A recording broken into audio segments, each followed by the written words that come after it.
Eu e Josias agora temos um convidado, um entrevistado aqui para destrinchar com a gente melhor essa situação. Ele tem experiência, entende do assunto, é o ex-chanceler Aloysio Nunes. Oi, ministro, tudo bem? Um prazer receber o senhor aqui no All News. Seja muito bem-vindo. O senhor me ouve bem? Ouço muito bem, Raquel. Muito feliz em estar com vocês aí. Imagina, a alegria é nossa. Ministro, o que eu queria discutir com o senhor é o seguinte. Nós estamos... O Donald Trump, ele fez um strike, né? Ele colocou tarifas aí para os diversos países do mundo e o que os países estão fazendo é contendo danos, né? O Reino Unido foi lá, negociou um acordo, agora a União Europeia negocia um acordo, o Japão negociou um acordo, China está discutindo com ele. Na média, as tarifas americanas que eles cobram estão subindo e os países estão tentando minimizar o problema. Só que o Brasil acabou ficando na pior situação. A gente estava lá com 10%, parecia ter sido esquecido, de repente levamos aí um susto, 50% de tarifa. Se diz que é o próprio Trump diz que era por uma questão política, por questão de Jair Bolsonaro, e estamos sem canais de negociação, sem conseguir nos mover, sem conseguir minimizar este dano. De quem é a culpa? De quem é responsável por esse problema? Realmente é Donald Trump que colocou um obstáculo intransponível, que é essa questão de Jair Bolsonaro, ou está faltando habilidade do governo brasileiro para fazer essa negociação? Falta habilidade, falta desejo de negociar do outro lado, dos Estados Unidos.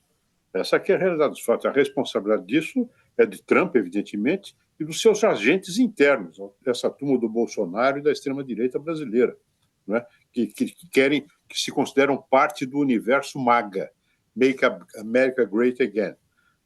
A responsabilidade é deles, evidentemente. O governo vem tentando negociar. Vocês acabaram de falar há pouco, o Josias acabou de lembrar que o nosso ministro e vice-presidente já mandou uma carta para o Trump logo quando ele anunciou as tarifas de 10%, se dispondo a negociar, e tem feito isso reiteradamente, né? Inclusive numa última conversa semana passada, que foi relatada pelo vice-presidente Alckmin, como tem sido muito positiva, mas até agora, de concreto, não se tem nada do outro lado. E essa é que é a realidade dos fatos, né? Josias? Ministro, acontece, Raquel, de um... Por favor, ministro, você quer concluir? Só completando. O Trump, ele age como o mafioso que quer comprar uma loja de alguém e que não está querendo ceder o preço que ele oferece. Ele joga uma bomba e depois diz, vamos negociar para tentar obter o preço menor, né? É o que aconteceu agora com a Europa. Anunciou 30% de tarifa, né? E depois de um encontro em que a presidente da Comissão Europeia, von der Leyen, passou por um vexame de ter que ir ao clube de golfe do Trump para aceitar uma imposição de 15%, que é o equivalente, que é mais do que a Grã-Bretanha conseguiu, né? O fato é que ele tem conseguido, com esse método da chantagem, ele tem conseguido ganhar essa guerra comercial. Essa que é a verdade. Um a um, os países, alvo deles, estão chegando para fazer acordo. Um acordo em que tentam preservar os dedos quando os anéis já foram embora. Josias. Ministro, como o senhor realça, ele está ganhando, né, a parada, né? Ele está firmando acordos sempre com uma tarifa menor do que a ameaça que ele realiza, mas essa tarifa menor é mais alta do que a que vigorava antes dessa investida tarifária do Trump, né? No caso brasileiro... A tarifa média, Josias, só um minutinho, a tarifa média, se os dados são corretos, de importação dos Estados Unidos era de cerca de 2,5%, agora está em 20%. Então ele está conseguindo realmente fazer uma proteção, conseguindo com isso arrecadar mais, né? O que não é pouca coisa diante do déficit orçamentário norte-americano, e está impondo a lei da selva, a lei do mais forte. No caso brasileiro, supondo que nada ocorra e que a tarifa de 50% comece a vigorar na sexta-feira, nós vamos estar diante de um fato consumado. Então, hoje, a hipótese de retaliação, que já foi mencionada pelo presidente Lula, é mais ou menos como entrar numa savana para se atracar com um porco-espinho. À medida que o relógio vai avançando, o bicho vai crescendo de tamanho. Hoje, nós estamos lidando com um elefante-espinho, né? Como fazer? O senhor já foi chanceler, já foi ministro das Relações Exteriores. Como fazer? Porque o Trump é um sujeito imprevisível, mas diante da imprevisibilidade, ele se tornou altamente previsível, né? Então ele joga no tudo ou nada, né? Como lidar com um personagem assim? Eu tive uma experiência, ainda que limitada, numa situação de aumento de tarifa de importação de produtos siderúrgicos, né? Aço semiacabado e alumínio, vocês se lembram. O Trump impôs uma tarifa no primeiro mandato dele de 25%. Naquele momento, nós fizemos algo que o governo brasileiro está tentando fazer agora, né? Que é colocar em contato empresários norte-americanos com empresários brasileiros, uns fornecedores de outros, e tentar uma pressão política conjunta. E nós conseguimos, naquele momento, não eliminar a tarifa, mas cotas de importação, de exportação, melhor dizendo, para produtos brasileiros, com outra tarifa mais baixa. Bom, mas isso foi o primeiro governo Trump, onde a conjuntura política que o cercava era muito diferente da de hoje. Você tinha ainda uma presença no governo norte-americano de um mínimo de racionalidade política e econômica que hoje não tem mais. Hoje é a autocracia personificada no Donald Trump. Tudo se passa no Salão Oval e nada fora do Salão Oval, né?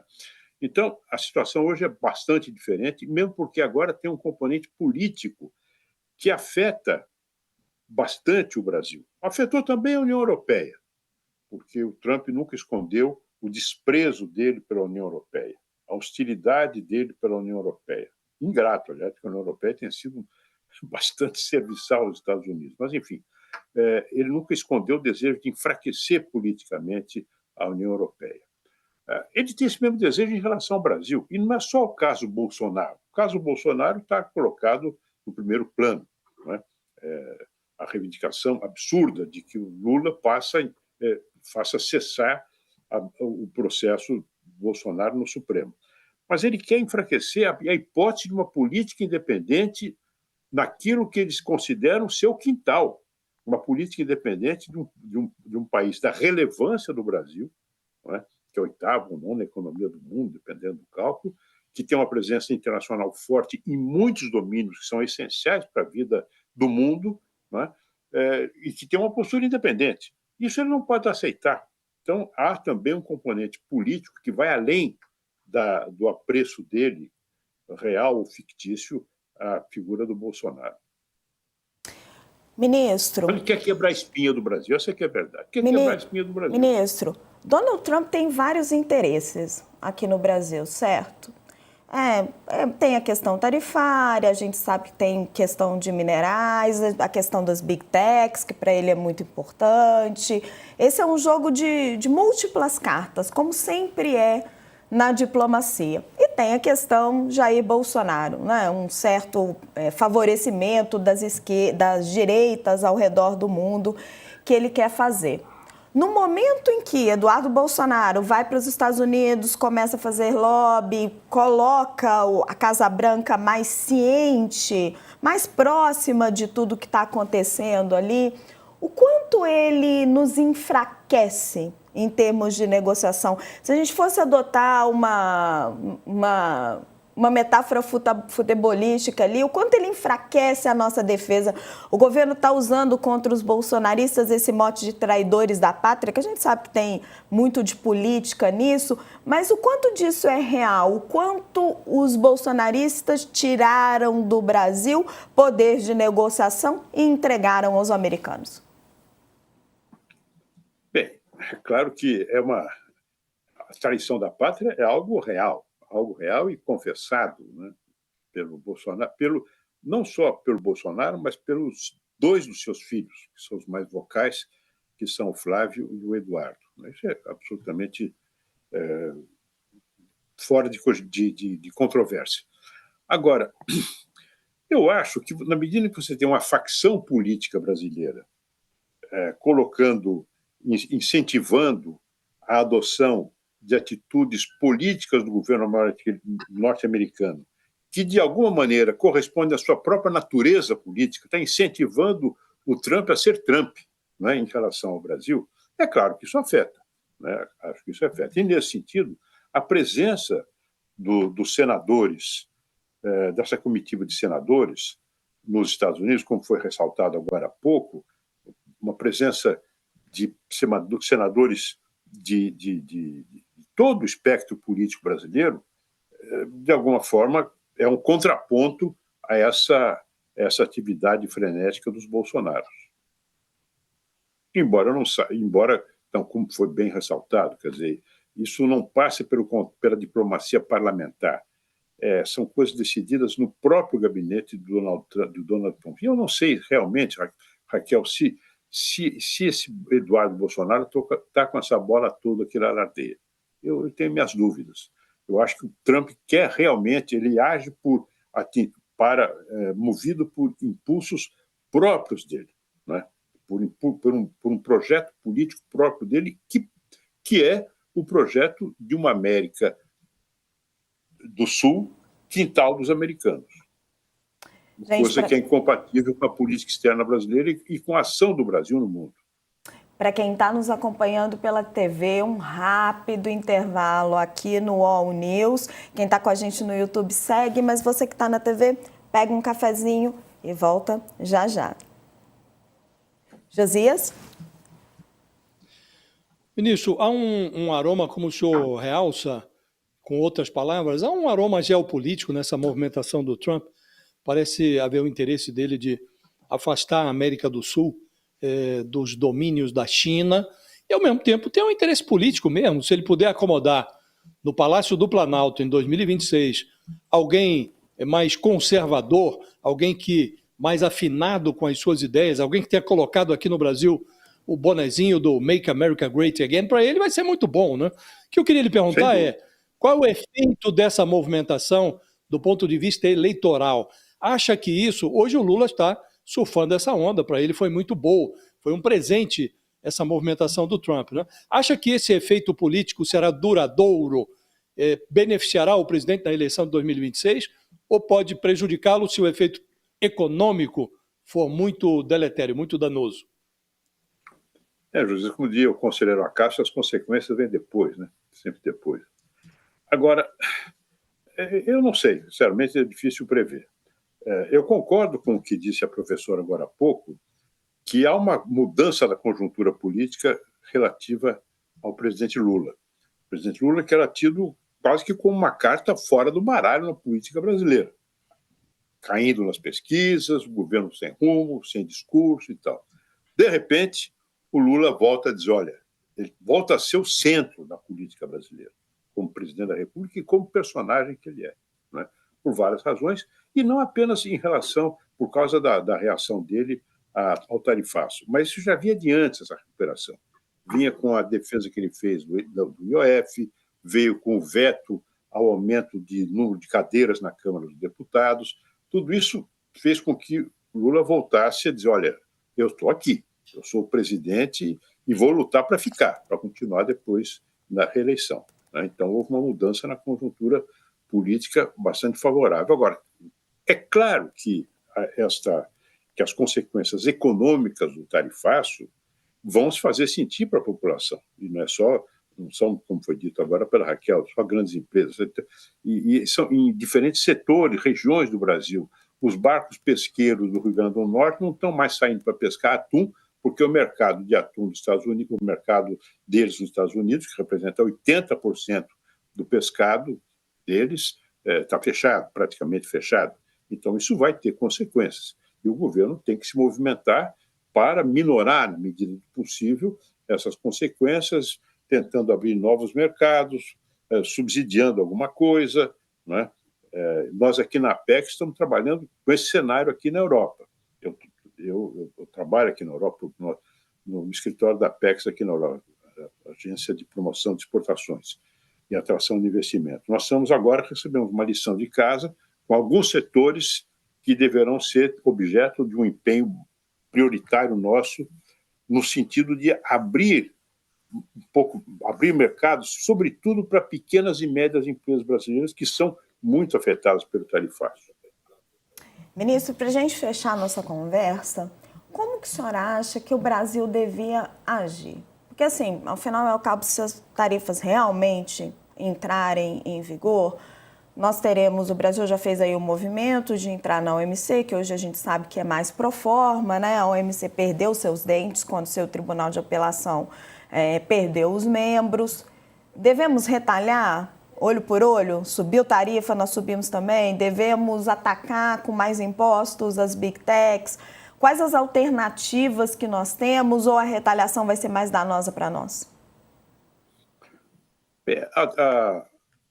A lei que foi aprovada no Congresso, aliás, a relatora foi a Tereza Cristina, que está nos Estados Unidos agora, a relatora no Senado, que deu a forma final à lei, né? Ela é bastante ampla e não atinge apenas o comércio de bens. O comércio de bens é importante, pode ser atingido por tarifas equivalentes ou recíprocas, coisa que o valha, mas existem outros domínios em que a lei faculta, em alguns casos até determina a ação do governo.